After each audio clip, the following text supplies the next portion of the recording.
ఇటీవల సుప్రీంకోర్టు 6 జడ్జిలతో కూడిన ధర్మాసనం ఇచ్చిన తీర్పు మేరకు చేసిన ఎస్సీ వర్గీకరణ వ్యతిరేకిస్తూ ఆంధ్ర తెలంగాణ మాల సామాజిక వర్గ నేతలంతా కలిసి రాజమండ్రిలో ఎస్సీ వర్గీకరణ వ్యతిరేక పోరాట సమితి ఏర్పాటైంది.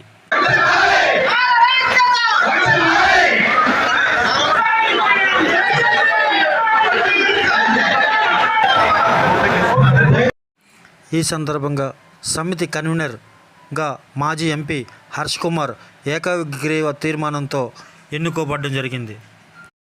ఆగస్టు 15వ తేదీన బ్లాక్ డేగా జరుపుకోవాలని, మాల నేతలంతా నల్ల జెండా ఎగరవేయాలని మాల ఎమ్మెల్యే ఎంపీలు వర్గీకరణ వ్యతిరేక సమితికి సంఘీభావం ప్రకటించాలని తెలిపారు. లేదంటే వాళ్ళ ఇళ్లను ముట్టడిస్తామని హెచ్చరించారు.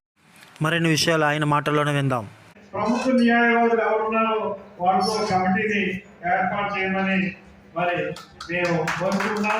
దీని ఉద్దేశం ఏంటంటే, ఈ లీగల్ కమిటీ, ఫైనాన్షియల్ కమిటీ ఉద్దేశం ఏంటంటే, సుప్రీంకోర్టులో మన రివ్యూ పిటిషన్ వేయడానికి కావాల్సిన మరి న్యాయ వ్యవస్థను ఏర్పాటు చేయడం, అంతేకాకుండా అక్కడ లాయర్లతో మాట్లాడి అక్కడ రివ్యూ పిటిషన్ వేయడానికి.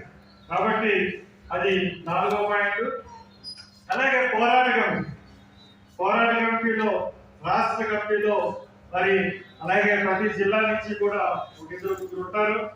ఈ ఆంధ్ర కమిటీలు అంటే ఈ రోజు నుంచి ప్రమాణం చేయండి.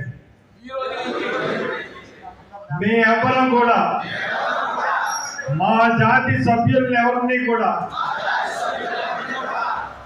ఏ రాజకీయ మీటింగ్ కి వెళ్ళనివ్వని, మేము వెళ్ళమని ప్రమాణం చేస్తున్నాం. ఎవ్వరు కూడా ఎంత డబ్బులు ఇచ్చినా సరే మాల సోదరులు ఎవరు కూడా ఏ రాజకీయ పార్టీల మీటింగ్ కూడా వెళ్ళడానికి వీల్లేదు. గుర్తుపెట్టుకోండి, అన్ని గ్రామాల్లో ఇంప్లిమెంట్ జరగాలి. అలాగే మాల ఎమ్మెల్యేలు ఎంపీలు వాళ్ళు మా ఉద్యమానికి సంఘీభావం ప్రకటించి తీరాలి. వాళ్ళు సమావేశం పెట్టుకుని ఈ ఉద్యమానికి సంఘీభావం ప్రకటించాలి. లేదంటే మాల ఎంపీల ఇళ్ళు ముట్టడించే కార్యక్రమం ఉంటుందని ఈ సందర్భంగా అందరికీ కూడా హెచ్చరిస్తున్నాం.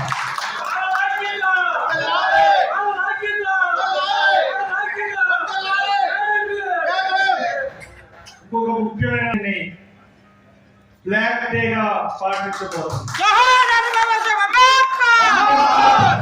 అన్ని మాల ఫ్యాక్టరీలలో కూడా బ్లాక్ జెండా ఎగరేస్తాం. ఇప్పుడు మనందరం కూడా సంఘీభావంగా నిల్చుంటాం. నేను కూడా ఎదుర్కొస్తాను. ఫోటోగ్రాఫర్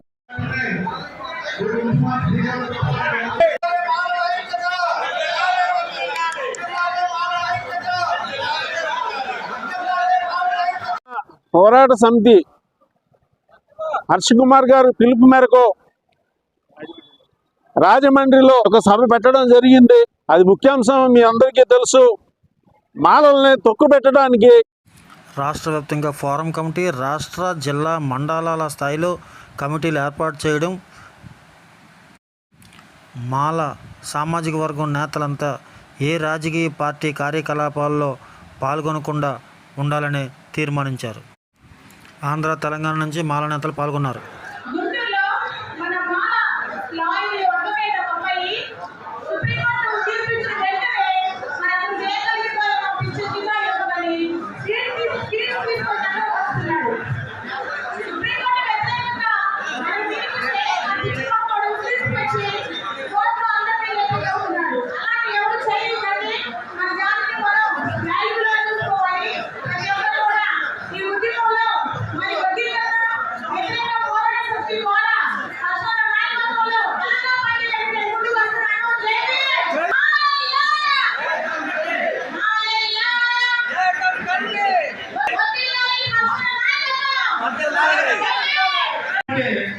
మానవ సింహగతిన కాడి నుంచి హర్ష్ కుమార్ గారు పాల్గొంటున్నారు. ఎందుకంటే రాజశేఖర రెడ్డి ఎదిరించి వర్గీకరణ రాజశేఖర చేస్తాననుకోవడమో కాంగ్రెస్ పార్టీ చేయదు. కాంగ్రెస్ పార్టీలో నేను ముఖ్యుడిని. అదే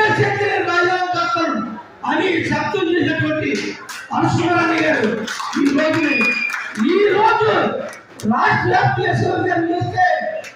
యశ్వర్ధన్ చేస్తే అన్నయ్య అప్పుడే బయటకు వచ్చాడు. ఒకే ఒక్కడే హర్షకుమార్ గారు ఒక్కడే మానవుడు పోగొట్టి ఆ రోజు నుంచి ఈ రోజు ఆయన పోగొట్టి ఇది ఒక కుట్రపూరితమైనటువంటి వర్గీకరణ విధానం. ఇది మీకు తెలుసో లేదో, ఇది ఇక్కడ మందకృష్ణమాది గొప్పతనంలో ఇదేమి కాదు.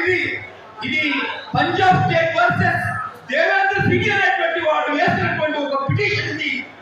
ఇది అక్కడ జరిగినటువంటి వర్గీకరణ క్లాసిఫికేషన్ ని దొడ్డిదారుల మరి మందకృష్ణమాది కూడా ఒక అప్పీల్ గా పెట్టి ఇది మొత్తం దేశవ్యాప్తంగా అమలు చేసేటువంటి కుట్ర అనేటువంటి జరుగుతుంది. మీకు తెలుసో లేదో, భారత రాజ్యాంగంలోనే ఆర్టికల్ 341 సెక్షన్ 1 తీసుకున్నట్లయితే ఎస్సీ రిజర్వేషన్స్ మార్చాలి అంటే అది ఒక పేరు తీసేయాలన్నా క్లాసిఫికేషన్ చేయాలన్నా మార్చాలన్నా కూడా ఒక పార్లమెంటు లో 3/4 మెజారిటీ తోటి ఎంపీలు తీర్మానం చేయాలి. 3/4 మెజారిటీ తోటి రాష్ట్రాలు తీర్మానం చేయాలి. ఆ పైన రాష్ట్రపతి దాన్ని ఆమోదముద్ర వేయాలి. ఇక్కడ మీరు చూసినట్లయితే, ఈ కుట్ర చూసినట్లయితే ఇక్కడ పార్లమెంటు లేదు, ఇక్కడ రాష్ట్రపతి లేరు. మరి అటువంటి అంశాలన్నీ మీరు మాట్లాడారు. మరి చాలా చక్కటి అంశం. కాకపోతే ఒకటి, మాలలు అనేటువంటి వాళ్ళు మరి విరోచితమైనటువంటి యోధులు. ఇది మీరు ఒక్కసారి కలుసుకున్నట్లయితే మన బిడ్డలకి బాబాసాహెబ్ అంబేద్కర్ రిజర్వేషన్ ఇచ్చారు. ఆ రిజర్వేషన్ కాపాడుకోకపోతే మన జీవితాలు వృధా. మన భవిష్యత్ తరానికి మన యువతకి ఏంటంటే ఈ వర్గీకరణ ఇది ఈ ఎలాంటి కత్తిని తీసివేసి మన బిడ్డలకి భవిష్యత్తుని ఇవ్వాలి అంటే మనమంతా ఏకతాటి మీద రండి. లక్షలాది మానవ నాయకులుగా ఉండడం కాదు, లక్ష్యం కోసం ఈ మానవాళ్ళని